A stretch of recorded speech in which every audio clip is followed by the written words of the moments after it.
Le point en relation avec la plénitude chez les Lévites est qu'il représente essentiellement ce qui était céleste dans la vie du peuple de Dieu.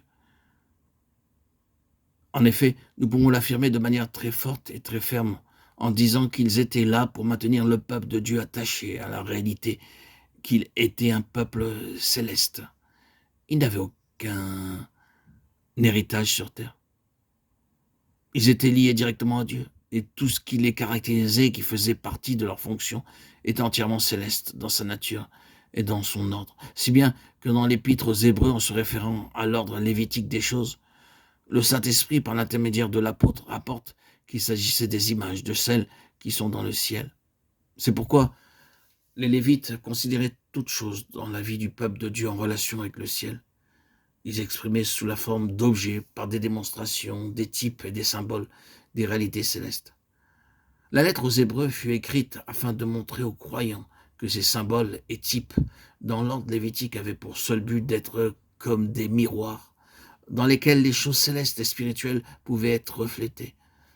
Ils servaient à être semblables à un verre à travers duquel il était possible de voir les choses célestes.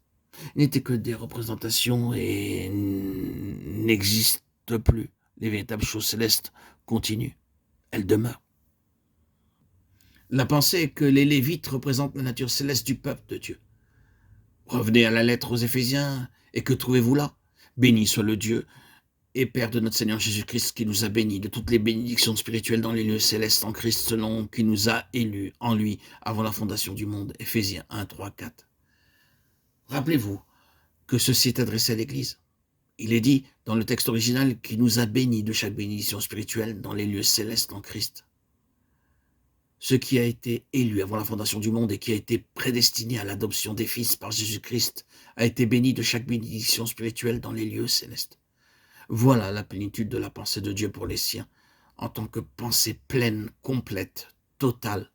Nous ne sommes pas encore parvenus à toutes ces bénédictions, non pas parce que Dieu ne nous les a pas données, mais parce que nous ne les avons pas atteintes, nous n'avons pas grandi en toutes choses en lui.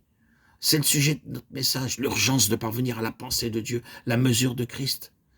Quelle est la pensée de Dieu? La mesure parfaite de Christ, la plénitude de la stature de Christ. C'est là la pensée de Dieu pour nous.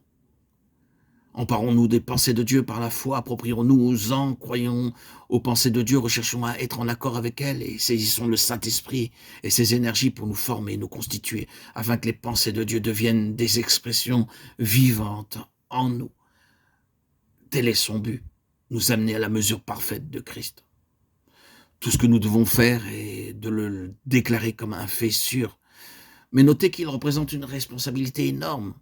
Il ne nous est pas possible de parler ou d'entendre de telles vérités sans se retrouver sous une immense responsabilité. Si ceci est une révélation céleste de Dieu en Christ par le moyen de sa parole et à nos cœurs par le Saint-Esprit, alors cela nous engage dans une très grande responsabilité. Est-il nécessaire de parler de responsabilité? La pensée de Dieu pour nous ne devrait-elle pas clairement pousser nos cœurs vers une inexprimable gratitude et adoration? Ne devrions-nous pas reconnaître ici ces autres paroles associées à l'appel, selon le bon plaisir de sa volonté, le plaisir du Seigneur? Vous vous souvenez de ce que Josué et Caleb ont dit au moment de faire leur rapport sur le pays? Si l'Éternel prend plaisir en nous, il nous fera entrer dans ce pays-là, Nombre 14:8. C'est exclusivement ce que nous avons ici.